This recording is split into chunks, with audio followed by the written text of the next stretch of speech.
to Sanshiro's Boys. This is your co-host, Tim Amatuli. I'm Chris Cote. And we are back today talking about Kurosawa's second feature, The Most Beautiful, released in 1944.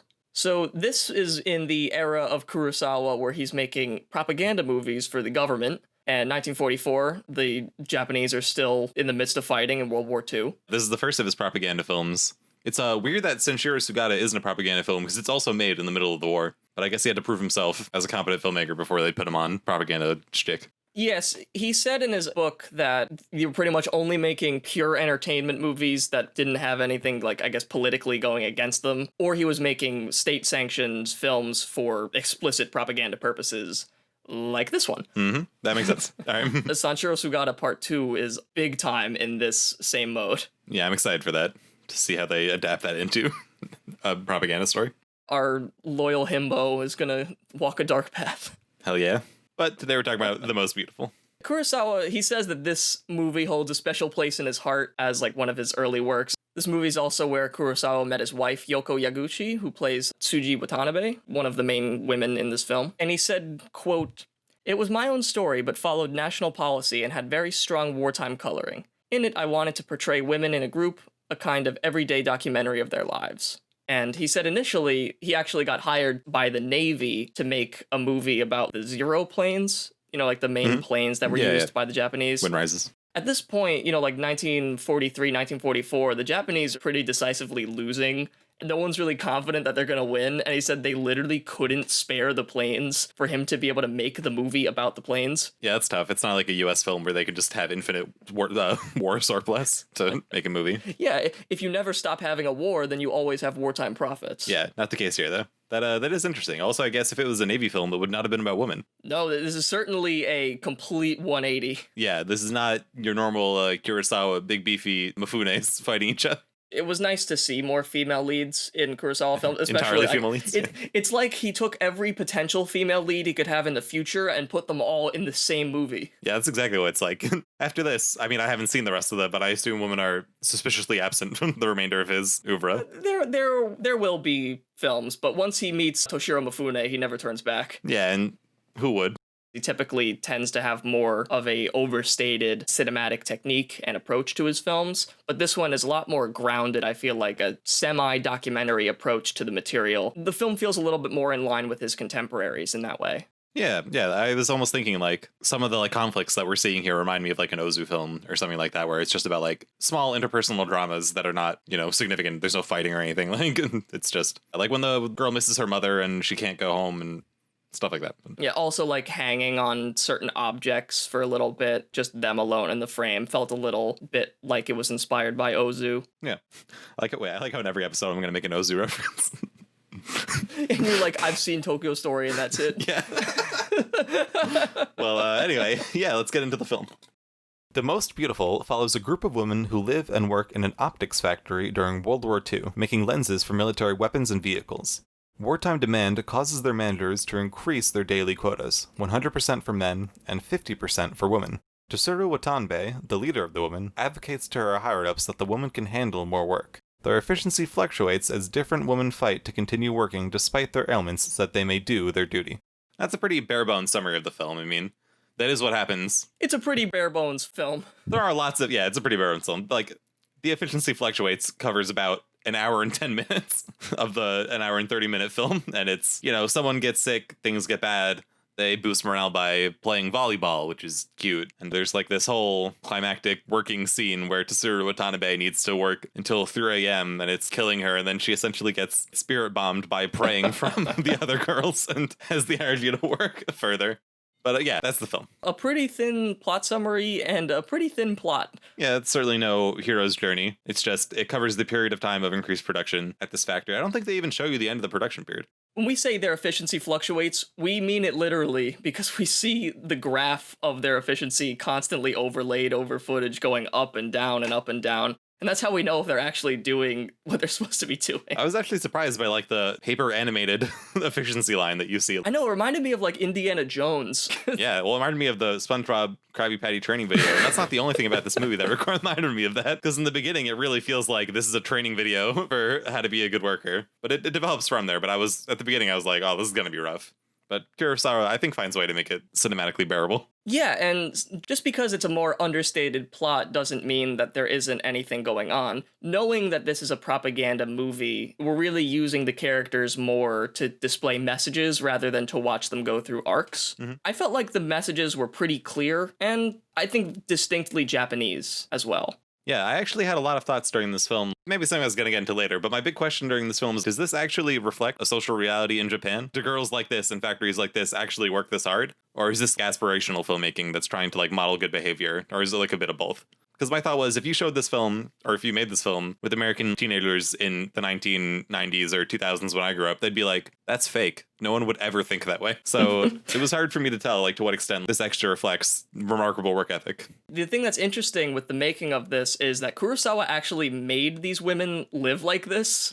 They actually like all lived in this factory and learned how to do this stuff to a degree. He took really theatrical actresses and kind of wore them down to being more amateurish. Yeah. What's crazy is that a lot of these women actually stopped being actresses. And he's like, I don't know if that's because I was super harsh or if they just decided that acting wasn't really for them anymore because they got kind of a sense of normal life again. For a lot of people, they got more of like a mid-class kind of feel for the first time in a long time. And he said he thinks it's a bit of both. Why didn't he just hire amateurs if he was going to work this woman to the bone? I think all the amateurs were actually working in real factories. Yeah, I guess so. I wonder if they actually made any usable lenses during the course of this film. I have no idea. I mean, that would actually be really cool if they like shot on lenses that they made in this optics factory. That was another thing I thought. I was like, did Kurosawa choose a lens factory out of like, could he not help himself? Because that's like the closest thing to filmmaking that he can get. Who knows? But that's my guess. He did say that this is his own creation. You know, like he came up with the story himself. It was just that he had to have these certain themes in it, but he was able to write this. Like this is his own baby, as, you know, a lot of his films are. In terms of the messages that I took away for this, I felt like he was trying to say the government or your workers care about the workers. Yeah. Because we see like a pretty good relationship with the women and the higher ups, especially for them advocating that they can do more, which is also a nice surprise because you think at first they say, oh, the women have to do more and all the women seem like they're complaining. And it's like, oh, they must be complaining that they have to do more. I would be if I was working in a factory. And then they're like, we're upset because you think we could only do 50% more of the work. We think we could do at least 2/3. It's not equal to the men. I saw that coming from the moment they announced it. The moment they announced men 100%, women 50%, I was like, oh, the women are going to say, we can do 100, we can do 75. Like, please let us do more. Yeah, but it wasn't 100. It was insane. It wasn't 100. They were like, wait. It was only actually like 15% more. Yeah, because hardly anymore. Like, well, we can do 2/3. Well, it's interesting because they're not like completely flawless workers. In their hearts, they are, but they are fallible to like disease and to anger and exhaustion. In their hearts, they are just absolute angel workers. They are the government's ideal workers, definitely. Yeah. And I think what's cool is wartime struggle is individualized in them. They're all taking it very, very personally. I need to do my work because these people need me specifically for it. And I'm sick. Please don't send me home. I really want to work. Anywhere else in America, getting sick, well, first of all, you probably go into poverty. But also you're like, oh, thank God I can, like, you know, like think about it in school. You're like, oh, great, I could go home. These women are like, please don't tell anyone that I'm sick so I can keep working. Watanabe goes through this whole crazy crisis looking for one warped lens that she made. She's like, this could literally cost a soldier his life because of my mistake and everything. And they're like, you really got to calm down. Like, this lens is going to go through a lot more checks before it ever makes it. Like, if there's a problem, we'll see it. And she's like, no, I got to do this. The commitment to the war is brought down to a very civilian level. Yeah, that's a classic propaganda tactic of internalizing what you do is the whole war effort. You are the most important thing, so you can't mess up, or like you have to be working your hardest. It's like a very normal tool of propaganda, but like it was done well here. Yeah, and you should want to do more. I thought it was funny. The girls were literally like, I'm so sorry, I've messed up. Let me try harder. And the bosses are like, it's okay. It's fine. Like, there are several occasions in which the bosses are like, we really don't mind. You can take a break. And the girls are like, no, I need to do this. Like, this is my duty. They were a little bit like us watching it, being like, you guys are doing great. Sometimes they're having production go down. And it's like, okay, you guys got to step up a little bit. Someone got injured, so everyone needs to pick up the slack that person is leaving behind for a while. But that's all normal. when someone makes like an honest mistake, they're like, listen, It's really okay. We don't want you to leave. We want you to be here, but if it's not safe for you or safe for the merchandise, you gotta go. Yeah, it was surprisingly human in that regard. Which I definitely think is a Kurosawa touch. There's like, I guess, two ways that you can encourage productivity. You can be like, if you mess up, you die. Or it can be like, do your hardest. And then they kind of internalize the logic of it. If you mess up, you die. And then their supervisors weren't like that. Yeah, it doesn't foster fear from their higher ups. It's the exact opposite. They're looked down upon in a positive light and they look up to them. The women in this factory look up to Watanabe as their sort of mentor. It was also surprisingly non-competitive. It was very much so like everyone's competing with themselves to do their best. There was nothing like, I'm doing more than you or whatever. And there was at one point like two women get in a fight where someone's like, you should be working harder, but it's not like I'm doing more than you. I was surprised by like how non-competitive it was. It's a pretty distinctly Japanese thing of finding solace and working together in a group to get something done in a culture that doesn't really focus on individuality quite as hard. But that is specifically Kurosawa's kind of approach with his humanism. Okay. He is kind of getting the best of both worlds in this film, I feel like, because he's showing that these people have their own individual drive, but it's together that they actually start to accomplish a lot. And I think if the film had a little bit more focus on plot, I feel like we would have seen more of that individual conflict between people. I thought we were getting a Battle of the Sexes movie. Nope. Men are almost entirely absent from this film, except for Watanabe, who seems to like work the only male job in the factory where she sits in a line of men and then is looking at lenses at the end. But yeah. The only men are at the very, very top that are, just kind of checking in on them periodically or scolding them when their production is too low. Our second appearance of Takashi Shimura, head of the plant. I noticed that. He looked real good in this film. It's funny that his last name will be Watanabe in Akira years later. So we're seeing the first little seedling of that idea kind of coming up in this film. The idea of naming your character Watanabe. And also a few of Kurosawa's techniques that I didn't really notice as much in Sugata are a little bit more visible here. Specifically, the movement of groups is a thing that he uses to really emphasize emotions. Yeah, when you have a cast of 50 women, you have to be really good at blocking all these people into one thing, and he does a great job with it. Every time that they really feel a shock, everyone goes silent. I feel like the moment really rings a lot harder than it normally would if it was just like a small group of people.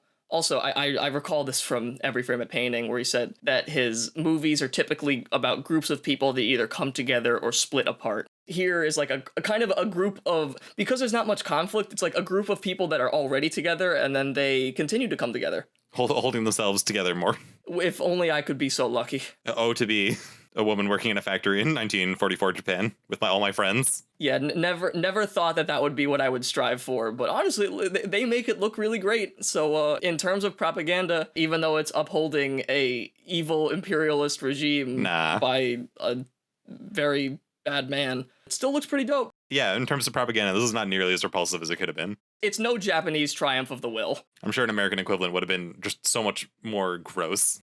And in terms of your favorite shot, what's to your liking? My favorite shot is, it's at night in the soil garden. One of the girls sneaks out of her dormitory and walks up to look at the moon, and she's like trying to repent for getting in an argument with some other girl, and it causes this whole conflict. I mean, it's almost sappy, but it's just like a beautiful shot of this woman and the moon's right up behind her, and then he actually like slightly shifts angles so she's perfectly centered and the moon's right above her off to the right. But it's very well framed. It's just like a beautiful nighttime shot. Like a nice little backlight silhouette and stuff, like a little bit Germanish. Yeah, it was kind of like expressionistic almost. Just like a little pop of that at night. It was beautiful. And that was one that stood out to me. I was like, nice. And my favorite was early on when Watanabe is talking to the group of women in a cafeteria about the quota and everything and what they have to do. She says something and everyone suddenly stops talking and turns to her. And it's like this huge rush from loudness to silence. And it really sells that what she just said was important. And I think that kind of group technique is something that Kurosawa uses a lot later on. And so I felt like that was the first time that we've really seen him hit that kind of mark. And I really liked it. Like, I thought that was a really efficient, effective method that he would take note of later. I like that you picked that shot. Do you know the British Sight and Sound top 100 or top 10 poll for best movies of all time? They have a director's list and a critics list, and you can notice different movies on each list. You very much so pick like a director thing. You're like, wow, I'm impressed with his group work with these actors. That's like something you could probably imagine how difficult that would be. Whereas to me, like, that just kind of passed by without remark. But then I saw the beautifully framed shot and I was like, oh, that's very good. That's probably an easy shot to set up. But I thought, no, I think that's nice. Yeah, it's just an efficient use of the basics. Yeah, solid filmmaking. Any other real criticisms of this movie that you have? I found it a lot more pleasant than I thought it would. I mean, yeah, it's a propaganda film. The opening really feels like an instructional video. Like, I was very worried in the beginning. I was like, this is going to be completely soulless. They manages to get some soul in. I actually got emotional at one point when they're reading the poem over the soil garden, and then it cuts back to shots of the hometown that you'll soon find out is one of the characters' home, the girl that goes back. It was kind of emotional. I was like, oh, this is really nicely done. This poem mixed with this imagery. It wasn't a great film because I just don't think it could have been under the circumstances, but it was fine. Yeah, I think that the film is fine. It doesn't have anything that's super special, and I don't think unless you're really into Kurosawa, you'd ever really have to check it out. Yeah, I wouldn't recommend anyone watch this. Calling it the most beautiful, I would not call it the most beautiful of Kurosawa's movies. I don't even know what the most beautiful was really supposed to be by the end of this movie. I think it's just the most beautiful is the spirit of these hardworking young women who are trying so hard to build these lenses. That's genuinely what I think it's supposed to refer to. But yeah, I mean, I'll probably give this like a 6 out of 10 or something. Yeah. It's good, but it's nothing really special. I think it's nice to just see, like, even in his early years, he's still clearly a very competent, strong filmmaker who's doing a lot with very little. Yeah, he doesn't miss. The film feels very real. Like he said, he kind of taking this more documentary approach. You kind of forget that they're actresses at all. They really do feel like we're just watching these workers do their thing. Yeah, no, I agree. I was to the point where I was like, is this really what it's like? This is believable as factory workers. Like, I really didn't think they were all actresses. When he said like theatrical actresses, I thought he just, more or less found these women, or maybe not like, but maybe like the lead 4 professional actresses, but no. Yes, Kurosawa's binder full of women. Yeah, I was like, this is almost like neorealist in nature, shot on location, all that kind of stuff. Yeah, it does have that feel, definitely. Yeah, that's about it. So we will be back next week with more propaganda for one of Kurosawa's only 2 sequels, Sanshiro Sugata Part 2, back to our favorite Himbo. Yes, oh man, I'm so excited to see that big dumb beefy boy and everything he has to say in this propaganda film.